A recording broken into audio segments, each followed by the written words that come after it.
This is a video I've been thinking about making for the past year. About a year and a half ago, my dad was diagnosed with cancer. Because of the location and type of cancer, there was no real way to cure it. They couldn't do surgery, they couldn't really do chemo. By the time they caught it, it had spread through a lot of his body and it affected several organs. There was really no turning back. There was treatment options, and for the past year and a half, he's been doing treatment options to prolong his life so he can get his affairs in order and say his final goodbyes.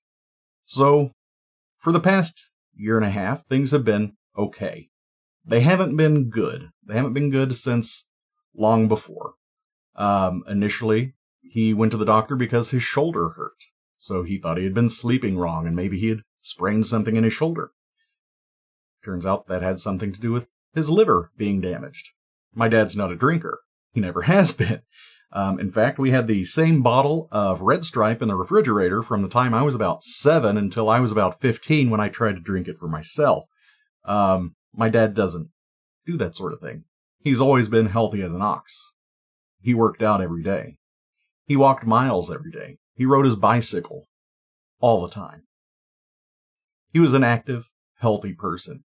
No fast food, always well-cooked meals, fruits, vegetables, vitamins. He lived the perfect, healthy life until this. So for about a month now, things have kind of started going downhill. And where we're at today, as of the making of this video, my dad is currently at the hospital, and he is being transferred to hospice care today. The doctors have said he likely will not make it to watch the Super Bowl this year, which is a shame because he loves the Chiefs. That's his team. So this video is a tribute to my dad. All the great things we did when I was a child, great things he's done for me as an adult, and how wonderful of a grandparent he's been to my children. So, Dad, this video's for you. Today, on Monday, February 13th at 3:45 a.m., my father succumbed to cancer and he passed away. So, I did not get a chance to work on this video between the last section and this section. I spent a lot of time with my mom. I spent a lot of time with my dad in hospice. And, this just kind of fell by the wayside. I'm going to go ahead and finish the video tonight. And I'm going to get this thing posted tonight to share with my family. And I hope they enjoy it.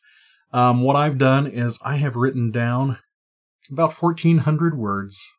I've kind of written down a bunch of little fun stories from my childhood. I did ask my children to come up with some things, but they weren't in the mood. They don't handle it as well as adults do. So I've got some photographs behind me. I've got my story right here. And I'm just going to show some pictures of my dad in his element and tell some quirky stories about what it was like to live with him for 42 years now. So appropriately enough, I'm going to start with a picture from college. This is my dad right here, and this is his mother. This is Mom's Day for Pi Kappa Psi at OU in 1975. The reason I chose this picture for this particular story is because my dad would sometimes, when I was little, probably 3, 4, 5, and 6, he would bring over his buddy Brian. And his buddy Brian was kind of a party animal, I think you could say. So that's my dad right here. Beautiful, beautiful hair. And this is my grandmother. I never got to meet her. She actually died the year after this photo was taken of the same kind of cancer that took my dad from me. So, back to Brian. He would come over to our house to watch football with my dad, especially OU football. And he would have these really, really stinky cigarettes. And I mentioned it to my dad one day, and my dad said, don't worry about that. Brian just smells bad. So I took it with a grain of salt that, Brian, you stink. But I later found out that my dad got in a lot of trouble one day because Brian had come over and was actually doing something else. So that story cracked me up. I found that out just a couple of years ago, and I've been tickled pink ever since. Next story. I do not have a photograph to go with this one, so I'm just going to start laying out pictures. But when I was a kid, my grandma bought me an Intellivision at a garage sale for $50.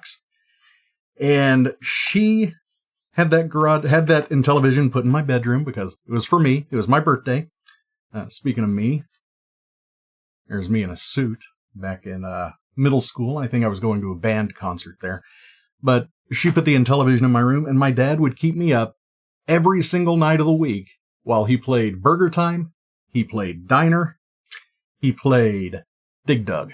Those were his games on the Intellivision. And to me, it felt like he was up until 11:30, midnight, 2 in the morning. But in reality, it was more like 8 o'clock, and I was just a little kid, so I didn't know any better. This is my dad at one of his first offices. He was a businessman. He did sort of partner up with a guy, and they started a company here in Oklahoma City. And I do have a photo of his office here. Of course, it is a Polaroid because that's how things went. And it was a pretty successful business. He stayed there up until this past year when he just, for health reasons, could not make it anymore. Let's see.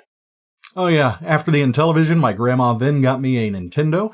Of course, that went to my bedroom, and instead of playing Diner, my dad switched it up a little bit. And he played Burger Time, and he played Dig Dug, and he played Gauntlet. So I have the Gauntlet theme stuck in my head. It is seared in there, and I used it as my ringtone for a long time, so I can thank my dad for that. When I was about 4 years old, I think, I was chasing my dog in the backyard. Her name was Chewy. She had a little bit of the zoomies, and we were running around the outskirts of the backyard along the fence, and Chewy bumped into me. And when she bumped into me, my foot slid into a hole, and it snapped my leg. So I pulled myself into the house. My dad meets me at the door and says, "What did you do? What happened?" I told him I broke my leg. He said, He picks me up, and he takes me to the bathroom, and he sticks my foot in the toilet and starts washing me. Because while I was dragging myself to the door from the backyard, I, of course, dragged myself through a bunch of dog poop. And, poop goes in the toilet. So my dad washed my foot off in the toilet with toilet paper so it wouldn't make a mess in other places. As I mentioned earlier in the video, my dad always worked out. I could always hear him in the next room over. He played Steppenwolf. He played some Creedence Clearwater. He was always working out. He was an avid bicyclist, and there's one of his bicycle shirts. And this kind of goes in with one of my other little stories I was going to tell. He raced in the Hotter Than Hell 100 down in Wichita Falls one year. Actually, he did that several times, but one year in particular, I remember it was the first time he went. And in that race, he, of course, didn't place. He was, an amateur bike rider. And when he got done, I said, "Well, how was it?" And he said, "It was hot." And that's it. It's the Hotter Than Hell 100. It was hot. That cracked me up.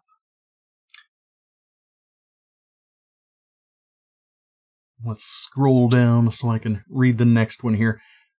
This one right here was a big one, and we still talk about this one all the time. We were at a restaurant called Harry Bear's, and Harry Bear's had like a wide array of menu items. They had burgers, they had nachos, they had basically bar food. It was a bar, but it was also a diner. And the waiter said, "All right, sir, what kind of bread would you like?" And my dad said, "Grilled bread." And the man said, "I don't think we have that, sir. You mean Texas toast?" And my dad lifted his head, and he stared that guy straight in the eyes. And he said, "Grilled bread." And he announced it for the whole restaurant to hear, and everybody in the entire room was staring at us, and we never went back to Harry Bear's after that.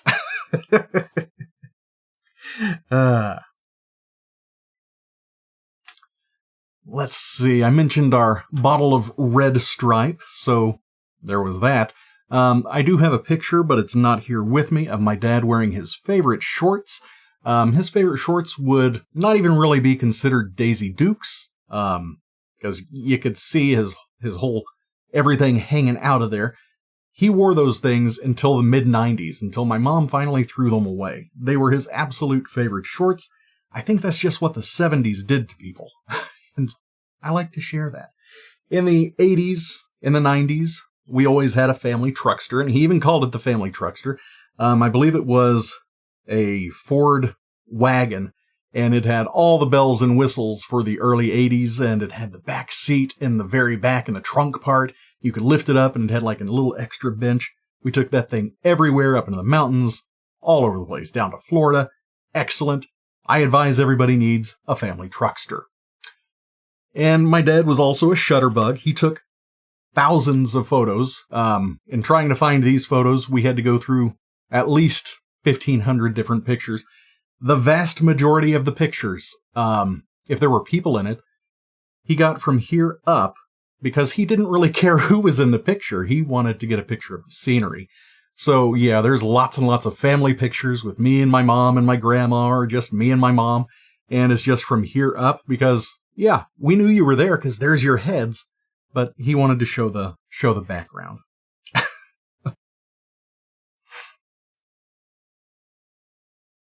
When I was really little, probably between pre-K and third grade, he used to forget to drop me off at school.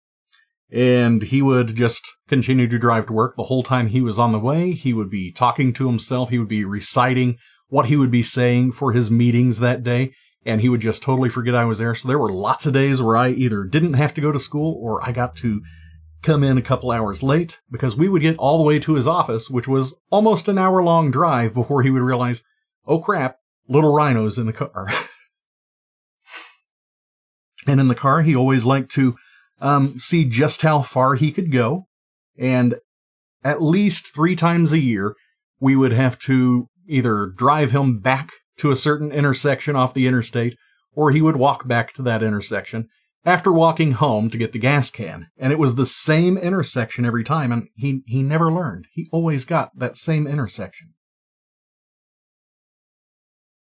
This here is my dad and my grandpa. I'm going to go be visiting my grandpa tomorrow and let him know what's going on. Speaking of cars and gas mileage and all of that stuff, I really believed my dad was magic because when he would be driving me home sometimes, he'd say, hey, check this out. And he would take his hands off of the wheel. And it wasn't until much later that I realized he was steering with his leg and we were only going 5 miles an hour. But when I was little, that was huge. My dad could drive a car without touching the wheel. When I was a teenager, I got cable in my bedroom for the first time, and it was super awesome, except my dad had installed a switch, and if he felt like I was not going to bed early enough or something, he would go ahead and just turn my cable off, and I remember so many times just going, oh, and then he would yell at me. Speaking of when I was a teenager, I was about 16 when this picture was taken, which means in this picture, my dad is the same age I am right now. Which is another interesting thing altogether, because when I was a teenager and any doctor's appointments we went to, any dentists or anything, everybody would ask how my older brother Jay was doing. And they all thought he was my older brother. He would get hassled at the school trying to pick me up because they just assumed he was my brother and not my dad. That's what he looked like. He could pass for my older brother. Let's see here. Oh, yeah. He ended up taking me to see Full Metal Jacket in the movie theater. That was a big one. I will never forget that. And I still have nightmares to this day. Another movie that I got to see in the movie theaters because of my dad, and I got to see this all by myself, was the Interview the Vampire movie. So my dad and I had made a deal that if I read the book, I would get to go see Interview the Vampire all by myself. So I read the book, I did a report, and that was my first R-rated movie that I got to see all on my own. I thought that was pretty neat. and I'll never forget it. It remains one of my top 5 movies. Let's see. My dad always supported whatever stupid hobby I was into at any given time. If I was into puppets, he would let me get puppets. If I was into clay, I would have piles and piles of clay. When I tried to learn how to paint, I had every flavor of paint you could imagine. Anything I wanted to do, he was always there and always supportive, and I really appreciate that, and I try to emulate that with my own kids. It sometimes backfires. Well, if my dad thinks it's cool, it's probably not cool. Speaking of thinking things are cool, we did go to Disney when I was 11 or 12, and I had to have that Goofy hat, so my dad let me get that. That was my one souvenir from Disney. And yeah, there's lots of pictures of scenery. This photograph here of my grandma, that was right before she started puking. So she had heat stroke at Disney. She was puking all over the bushes. Let's see.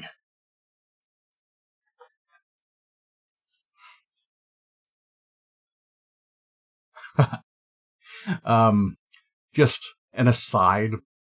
My dad loved motorcycles. He and I used to ride motorcycles together all the time.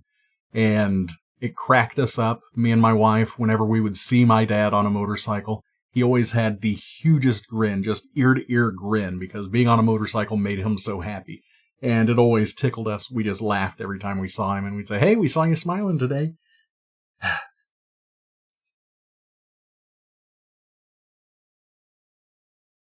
My parents there, 1983. He didn't change at all until my first son was born. He had no gray hair, no nothing. He could not grow a full beard to save his life. And probably about a year after my first son was born, all of a sudden my dad went completely gray. That is something to look forward to for myself when my own kids have kids. Oh man, this one's fun. One time when I was, probably 7 or 8, I got pretty sick, and he was driving me home, and we stopped at Dairy Queen, and we got some ice cream.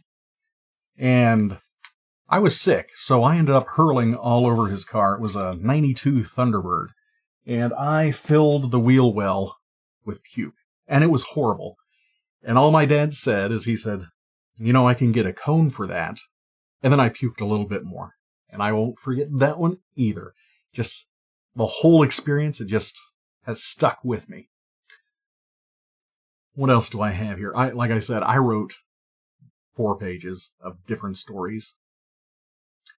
Yeah, I'll go ahead and go back to this, because got my wife in this picture. She did not have a name for several years. She and every girl I ever brought home at any point in time, no matter how serious it was, he always called them my little friend. So this was my little friend until the day we got married, and then she became my wife. Speaking of weird names, every game thing that you could hold, any handheld consoles, they were all game toys.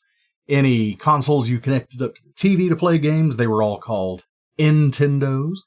Just his little quirks. Even to this day, if my kids have their phone out, he asks them if it's a game toy. And that's something that I hope they will always remember.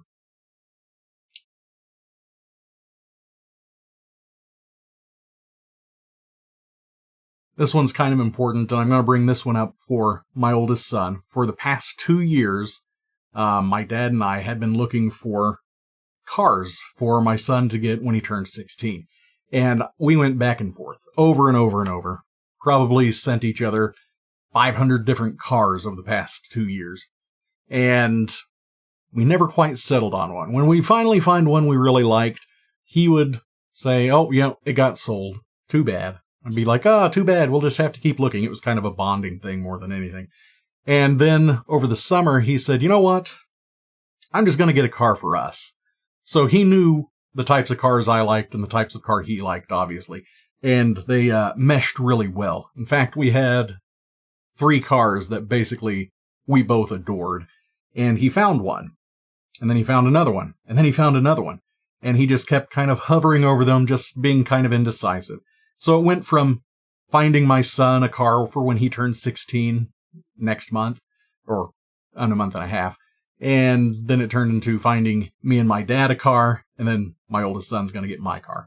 So what we ended up finding was a 99 Buick Riviera, and that thing is an absolute beast. It's one of the Silver Arrow editions, so it's got the nice little plaque inside. It's got really low miles. Everything in it is top of the line.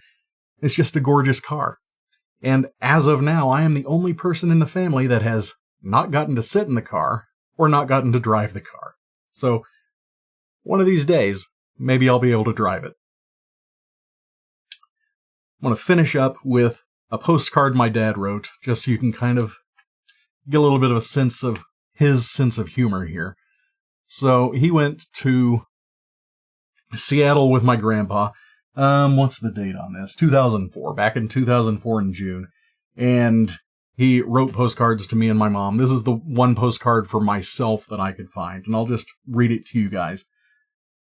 Rhino's Paradise. Cool and gray weather, kids in black, earrings, nose rings, combat boots, clothes tied around their waist, smoking, Starbucks on every corner, Java Joe's, internet cafes, Nirvana music in all stores and restaurants, computers and grunge, Hurricane Cafe, your new hangout.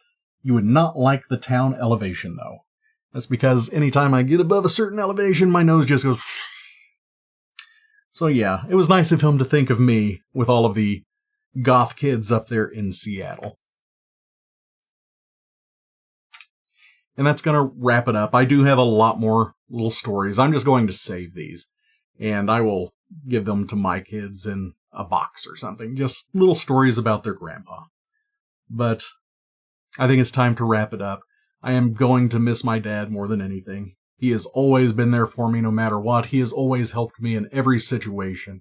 Anytime we've had to move, anytime we've had to paint something, anytime we've had to install something in the ceilings, I could always count on my dad to help me out. And I'm going to strive to be that kind of dad for my kids as well. So, Dad, this video was for you. Mom, I hope you enjoyed the stories. And I hope everybody else that watched this video can kind of get a little bit of insight into the life of Jay. So, thank you all for watching. I will see you all later. Bye.